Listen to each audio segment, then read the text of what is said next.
আসসালামু আলাইকুম রহমতুল্লাহ। আজকে আমি 3টা প্রশ্ন সলভ করব, এমসিকিউ কোশ্চেন।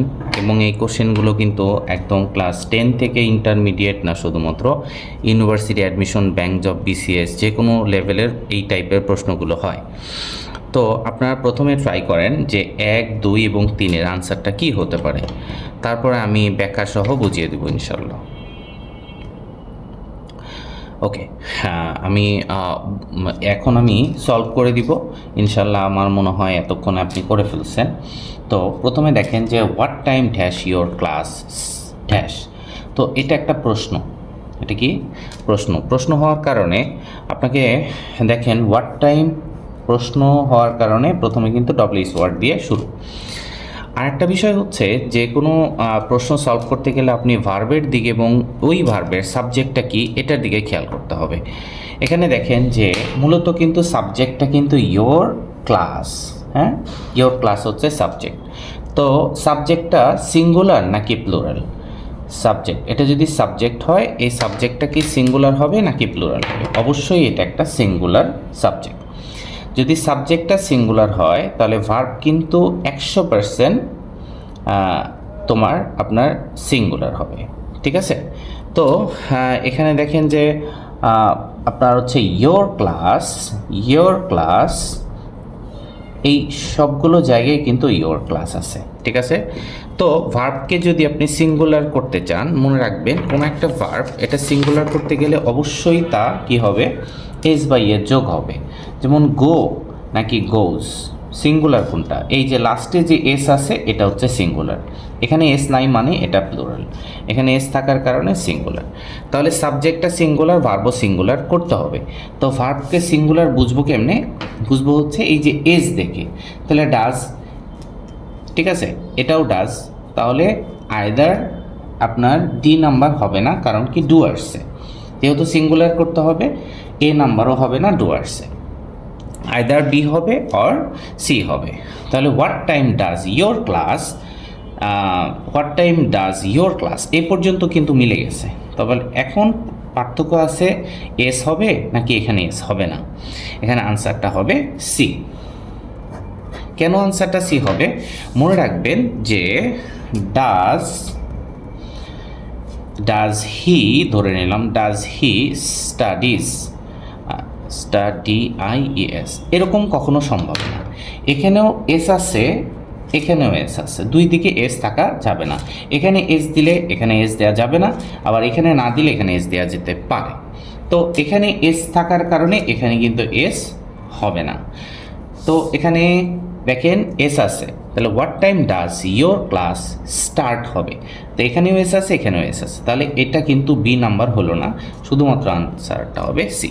তা এখান থেকে মূলত আমরা কি শিখলাম হচ্ছে প্রথমত যদি WH ওয়ার্ড দিয়ে শুরু হয় মানে হচ্ছে এটা একটা প্রশ্ন হবে, এবং এই প্রশ্নে সাবজেক্ট অনুযায়ী ভার্বটাকে ঠিক করতে হবে।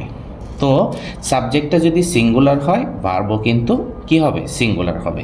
সাবজেক্টটা যদি হয় প্লুরাল, ভার্বও কিন্তু প্লুরাল হবে। এখন ভার্বটা সিঙ্গুলার না প্লুরাল কিভাবে বুঝবো? যদি কোনো ভার্বের শেষে এস থাকে সিঙ্গুলার, এস না থাকলে প্লুরাল। ওকে, তাহলে এখানে what time does your class start, এখানে এস আছে বলে কিন্তু এখানে এস থাকা যাবে না। ক্লিয়ার? আচ্ছা, 2 নম্বরটা হোয়ার ড্যাশ শি ড্যাশ ফ্রম। দেখেন এখানে সাবজেক্টটা কিন্তু আবার এখানে কি আসছে, সাবজেক্টটা শি। ওকে, শি অনুযায়ী করতে হবে। সাবজেক্টটা যেহেতু সিঙ্গুলার, ভার্বকেও সিঙ্গুলার করতে হবে, ভার্বের সাথে এস বা ইয়ের যোগ থাকতে হবে। তাহলে হোয়ার 4টা জায়গায় আছে। তাহলে এখানে যেহেতু ভার্বটা সিঙ্গুলার, সাবজেক্টটা সিঙ্গুলার, ভার্বটা সিঙ্গুলার করতে হবে। তাহলে এখানে ডাজ আছে, এটা হতে পারে, এখানে কিন্তু হবে না। হ্যাঁ, যেহেতু সি এর সাথে ডাজ হয়, সি এর সাথে তো আর ডু হয় না। আচ্ছা, এই যে সি নাম্বারটা কিন্তু হবে না কোনোভাবেই, কারণ ডব্লিউএস ওয়ার্ডের পরেই সাবজেক্ট দিয়ে দিয়েছে। আমি যদি আপনাকে একটা প্রশ্ন করি, হোয়াট ইজ ইয়োর নেম, দেখেন ডব্লিউএস ওয়ার্ডের ঠিক পরেই কিন্তু আপনার অক্সিলারি ভার্বটা চলে আসবে, যার কারণে এখানে সি নাম্বারটা কেন হলো না? ডব্লিউএস ওয়ার্ডের ঠিক পরেই কিন্তু সাবজেক্ট চলে আসছে, ভার্ব আসে নাই, ভার্ব আনতে হবে। আচ্ছা, তাহলে সি নাম্বারটা প্রথমেই বাদ। আর তাহলে এখানে কি কি হতে পারে? এ, বি এবং ডি। এখন আমরা কিন্তু এখানে বি নাম্বারটা কেটে দিব। কেন বি নাম্বার কেটে দিব? দেখেন, সে সাথে কখনো ডু হয় না, সে সাথে ডাজ হয়, যার কারণে এই বি নাম্বারটাও কিন্তু আমরা কেটে দিলাম। তো বাকি থাকলো এ এবং ডি। এখানে দেখেন এ নাম্বারটা where does she come from, এটাই সঠিক আনসার। তাহলে ডি নাম্বার কেন হইল না? হোয়ার কামস শি ফ্রম এটা হইতে পারে না। এটা প্রশ্ন করার জন্য আপনার ডু ডাজ ডিডের আশ্রয় নিতে হবে। যদি সাবজেক্টটা সেন্টেন্সটা ছিল এরকম, শি কামস ফ্রম, ধরে নিলাম শি কামস ফ্রম মানিকগঞ্জ, ঠিক আছে, এটা হচ্ছে অ্যাসার্টিভ সেন্টেন্স। প্রশ্ন করতে গেলে এখানে যেহেতু এস আছে, ডু ডাজ ডিডের আশ্রয় নিতে হবে, যার কারণে এখান থেকে এস আছে বলে ডাজ বের হবে। তাহলে ডাজ শি কাম, এখানে এস দিব না, কেন? এই যেখানে যেহেতু এস আছে তো এখানে এস থাকা যাবে না। তাহলে does she come from Manikganj, ঠিক আছে। আর ডব্লিউএস ওয়ার্ড ব্যবহার করলে একই রকম হবে, যে হোয়ার দিয়ে যদি শুরু হয়, হোয়েন, ওয়াই, এগুলো শুরু হওয়া মানে কি এরপরে ডু ডাজ ডিড আসতে হবে, ডু ডাজ ডিড আসতে হবে, যেহেতু প্রশ্ন, তাই না? ওই রকম। তো এখানে দেখেন যে হোয়ারের পরেই কিন্তু মেইন ভার্ব আসছে, অক্সিলারি ভার্ব আসতে হবে না। হোয়াট ইজ ইওর নেম, তাহলে অক্সিলারি ভার্ব। তাহলে এখানে ভুলটা কোথায়? ডি নাম্বারে ভুলটা কোথায়? ডি নাম্বারে ভুলটা হয়েছে ডব্লিউএস ওয়ার্ড দিয়ে শুরু, তবে এরপরে অক্সিলারি ভার্ব দেয়নি। তো শুধুমাত্র এ নাম্বারটা সঠিক। কেন? ডব্লিউএস ওয়ার্ড দিয়ে শুরু, অক্সিলারি ভার্ব আছে। Where does she come from, সে কোথা থেকে এসেছে। আচ্ছা, এখন আমরা 3 নাম্বারটা সলভ করব। 3 নাম্বারে কি বলছে? হাউ অফেন, ডব্লিউএস ওয়ার্ড দিয়ে শুরু। তাহলে আমরা মূলত এখান থেকে কি শিখলাম? যে ডব্লিউএস ওয়ার্ড দিয়ে যদি WH ওয়ার্ড দিয়ে শুরু হলে এরপরে হচ্ছে সাবজেক্টটা হবে পরে, এর ডব্লিউএস ওয়ার্ডের ঠিক পরে হচ্ছে অক্সিলারি ভার্ব। অক্সিলারি ভার্ব এখানে যদি থাকে ডিরেক্ট ব্যবহার করব, আর না হয় যে কিছুক্ষণ আগে বললাম ডু ডাজ এবং ডিডের আশ্রয় নিতে হবে। ক্লিয়ার? তাহলে where do, where does, where did এমন আসবে, তারপরে সাবজেক্ট। ওকে, লাস্টে প্রশ্ন হচ্ছে তাহলে how often, how often, how often. তা যেহেতু প্রশ্ন, ইমিডিয়েট পরে অক্সিলারি ভার্ব আমরা খুঁজবো। তো অক্সিলারি ভার্ব আছে কোথায়? ডু ডাজ ডু, এখানে সাবজেক্ট, এখানে সাবজেক্ট থাকার কারণে এটা এমনিতেই হলো না। এখন আসেন যে এটার সাবজেক্টটা কি ছিল? সাবজেক্টটা হচ্ছে দে। দের সাথে দে কিন্তু প্লুরাল, দের সাথে ডু হয় না ডাজ হয়।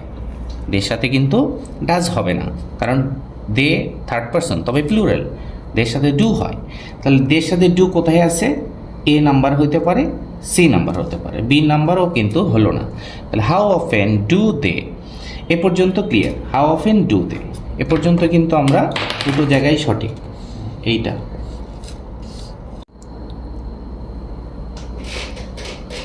তো এখানে how often do they, they তো প্লুরাল, তো আপনি এস বাই এর যোগ করতে তো পারবেন না। এস বাই এর যোগ হয় শুধুমাত্র থার্ড পারসন সিঙ্গুলারের সাথে। তাহলে how often do they play, এই সি নাম্বারটাই সঠিক। How often do they play football. Okay, তাহলে এখান থেকে একটু আমি কি শেখালাম, আমি একটু এখান থেকে আলোচনাগুলো করে ফেলি। এখান থেকে কি শিখলাম? এখান থেকে শিখলাম হচ্ছে যদি ডব্লিউএস ওয়ার্ড দিয়ে শুরু হয় তাহলে এই ডব্লিউএস ওয়ার্ডের ঠিক পরে সাবজেক্ট দেওয়া যাবে না। ডব্লিউএস ওয়ার্ডের পরে অক্সিলারি ভার্ব আগে দিতে হবে, তারপরে হচ্ছে সাবজেক্ট। ওকে, অক্সিলারি ভার্ব হিসাবে আমরা ডু ডাজ ডিডের আশ্রয় নেব। ওকে, আচ্ছা, এখান থেকে কি শিখলাম? হোয়াট ইজ ইয়োর নেম, এখান থেকে শিখলাম হচ্ছে যদি ডব্লিউএস ওয়ার্ড দিয়ে শুরু হয় এর ইমিডিয়েট পরে কিন্তু অক্সিলারি ভার্ব হবে, তারপর হচ্ছে সাবজেক্ট হবে।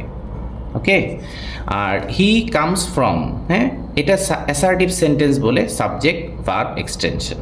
কিন্তু আমি যদি এই অ্যাসার্টিভ সেন্টেন্সকে প্রশ্নে আসতে চাই তাহলে কিন্তু এই যে অক্সিলারি ভার্বটা সবসময় সাবজেক্টের আগে আসবে।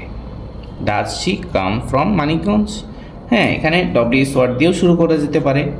তাহলে ডব্লিউএস ওয়ার্ড দিয়ে শুরু হলে এরপরে ডু ডাজ ডিড যে কোনো একটা আসবে। আচ্ছা, আর এখান থেকে শিখলাম কি? এখান থেকে শিখলাম হচ্ছে যে ভার্বের শেষে যদি এস বাই এর যোগ না থাকে প্লুরাল ধরতে হয়, এস বাই এর যোগ থাকলে সিঙ্গুলার ধরতে হয়।